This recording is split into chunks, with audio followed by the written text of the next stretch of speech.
Hello mga ka-KJ, it's me again, Madam KJ. Halina't magluto tayo ng flying chicken. O, diba? Kung merong walking chicken, kailangan may flying chicken. At dito nga meron akong marinade na. Halos 2 hours ko na siyang na-marinade na pakpak.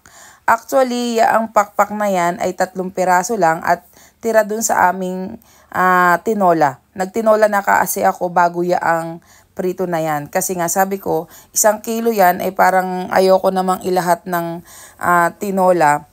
Gawa nga nang hindi naman ako nakain ng chicken sa tinola. Pride lang talaga kinakain ko sa chicken. At dito nga, bumalik tayo. Meron ako ditong bread flour at saka cornstarch na nilagay. Tapos naglagay ako ng granules at niyang pepper lemon na yan.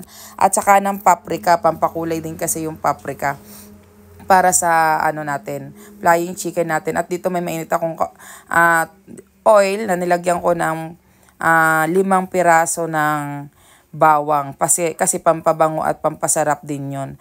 At dito nga hindi na ako nang gawa ng batter. Sabi ko okay na yan, bali powder na lang siya at hindi ko na siya binasa.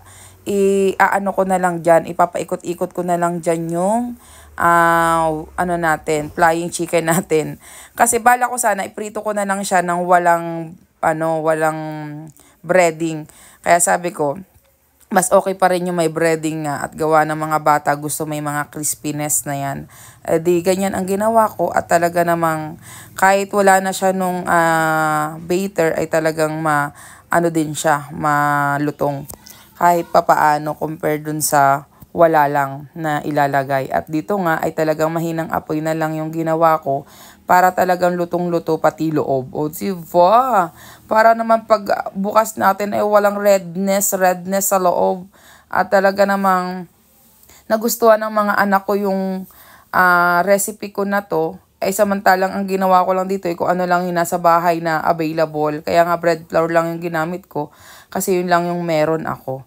At talaga namang dito nga sa part na to ay marami akong kakabalingtong-balingtong sa kanila para nga pantay yung luto. Kaya lang may nauna nang parang namula-mula. Isa rin sa nakapagpakulay din kasi dyan ay gawa ng toyo at saka nung paprika.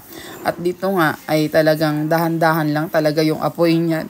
At saka pabalik-baliktad ang ginawa ko madaming beses para nga lutong-luto talaga yung loob.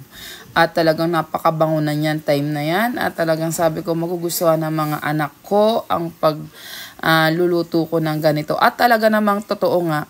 At nakulangan sila kaya susunod hindi na ako magluluto ng 6 pieces lamang. Actually 3 piraso yan na hinati ko nga sa 2. Kaya naging 6 siya. Kaya lang parang mali nga yata yan kasi gawa ng dadalawa lang yung parang pinaka may tusok kasi napasama doon sa tinola siguro. Ayan. At talaga namang sabi ng mga bata ay gusto pa daw nila ulit ng ganito. Kaya sa susunod ay meron tayong second video para sa mas masarap na ating recipe. At ganito pa rin yung lulutuin ko. Pero mas papatagalan natin ang pagbabad para mas lasa. At masarap yan kasi kalamansi talaga yung nilagay ko dyan. Ayan, hanggang dito na lang. Thank you, bye!